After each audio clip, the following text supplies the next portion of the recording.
സർവശക്തനായ ദൈവത്തിൻ്റെ അതിപരിശുദ്ധ നാമം അതിയായി മഹത്വപ്പെടുമാറാകട്ടെ. കർത്താവിൽ പ്രിയരെ, നിങ്ങൾക്കേവർക്കും ജീസസ് വോയിസ് മെസ്സേജ് എന്ന പ്രഭാത ദൈവവചന ധ്യാന ശുശ്രൂഷയുടെ പുതിയൊരു എപ്പിസോഡിലേക്ക് സ്നേഹത്തോടെ സ്വാഗതം. അല്പസമയ ധ്യാനത്തിന് ഒരു വേദപുസ്തക തിരുവചനം വായിക്കുന്നു. സങ്കീർത്തനം 34:19 തിരുവചനം. നീതിമാൻ്റെ അനർത്ഥങ്ങൾ അസംഖ്യമാവുന്നു, അവ എല്ലാറ്റിൽ നിന്നും യഹോവ അവനെ വിടുവിക്കുന്നു. കർത്താവിൽ പ്രിയരെ, നാം വായിച്ചു കേട്ട സങ്കീർത്തനം 34:19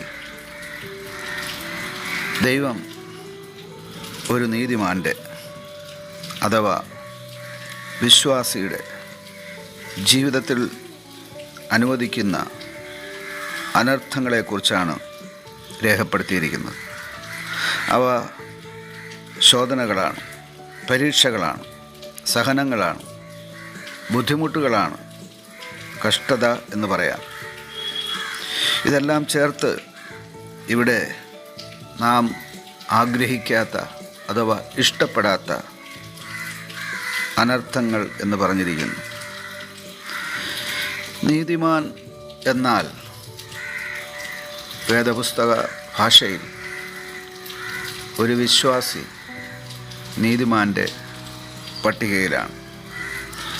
ഒരു മനുഷ്യൻ ദൈവത്തിൽ വിശ്വാസമർപ്പിക്കുമ്പോൾ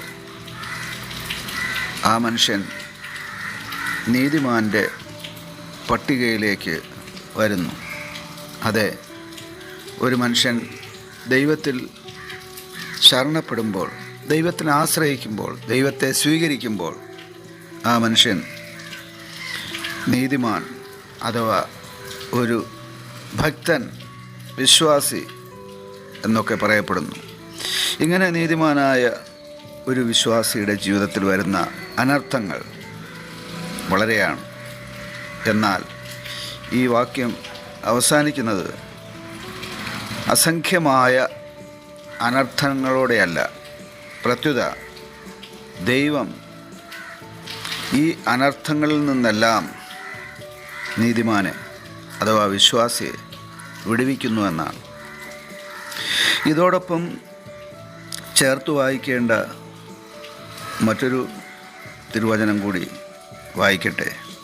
സങ്കീർത്തനം 34:21 അനർത്ഥം ദുഷ്ടനെ കൊല്ലുന്നു, അനർത്ഥം ദുഷ്ടനെ കൊല്ലുന്നു. രണ്ട് പദങ്ങളാണ് നാം ഇവിടെ ശ്രദ്ധിക്കേണ്ടത്. ആദ്യം വായിച്ച വചനത്തിൽ അനർത്ഥങ്ങൾ എന്ന് ബഹുവചനം ചേർത്തിരിക്കുന്നു. അത് നീതിമാൻ്റെ ജീവിതത്തിൽ വരുന്ന എണ്ണിക്കൂടാത്ത ശോധനകളാണ്. പക്ഷേ ആ എണ്ണിക്കൂടാത്ത ശോധനകളിൽ ഒരു മനുഷ്യൻ അഥവാ നീതിമാനായ ദൈവഭക്തനായ വിശ്വാസിയായ ഒരു ഭക്തൻ തകർന്നു പോകുന്നില്ല, നശിച്ചു പോകുന്നില്ല. കാരണം നീതിമാൻ അഥവാ വിശ്വാസി ദൈവകരങ്ങളിൽ സുരക്ഷിതനാണ്. എന്നാൽ നാം രണ്ടാമതായി വായിച്ചു കേട്ട 34 സങ്കീർത്തനത്തിൻ്റെ 21 തിരുവചനത്തിൻ്റെ ആദ്യ ഭാഗത്ത് അനർത്ഥം എന്ന് ഏകവചനത്തിലാണ് എഴുതിയിരിക്കുന്നത്. അനർത്ഥം ദുഷ്ടനെ കൊല്ലുന്നു അഥവാ പാപിയെ അനർത്ഥം നശിപ്പിക്കുന്നു എന്നാണ്. ഒരു മനുഷ്യന് നിരവധി അനവധി സംഖ്യയില്ലാത്ത ശോധനകൾ വരുന്നു, പക്ഷേ ആ മനുഷ്യൻ നശിച്ചു പോകുന്നില്ല. മറ്റൊരു മനുഷ്യന് ഒരേ ഒരു അനർത്ഥം വരുന്നു, അതിൽ അവൻ തകർന്നു പോകുന്നു. ആരാണ് ഈ ഒരേ ഒരു അനർത്ഥത്തിൽ തകർന്നു പോകുന്നത്? ദുഷ്ടൻ അഥവാ പാപി. മറ്റൊരു വാക്കിൽ പറഞ്ഞാൽ അഭക്തൻ. ദൈവത്തിൽ വിശ്വാസമില്ലാത്തവൻ, ദൈവത്തിൽ ആശ്രയിക്കാത്തവൻ, ദൈവത്തെ തൻ്റെ ശരണമാക്കാത്ത ഒരു മനുഷ്യൻ, ആ മനുഷ്യൻ്റെ ജീവിതത്തിൽ ഒരേ ഒരു അനർത്ഥം വരാം, എന്നാൽ അതിൽ തന്നെ ആ മനുഷ്യൻ തകർന്നു പോകും. ഇവിടെ ഒരു വിചിന്തനം ആവശ്യമാണ്. എന്താണ് നാം ചിന്തിക്കേണ്ടത്?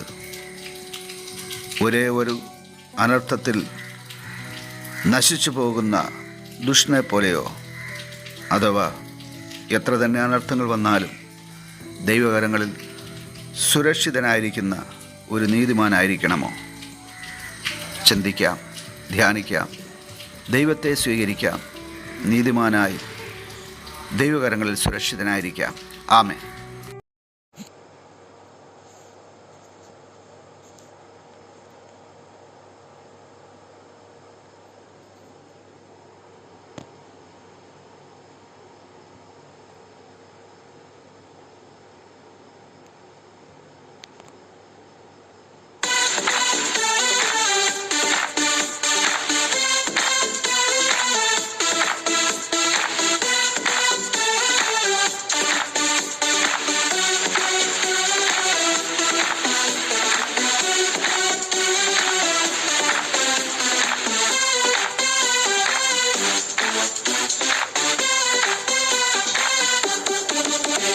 അഭിഷേക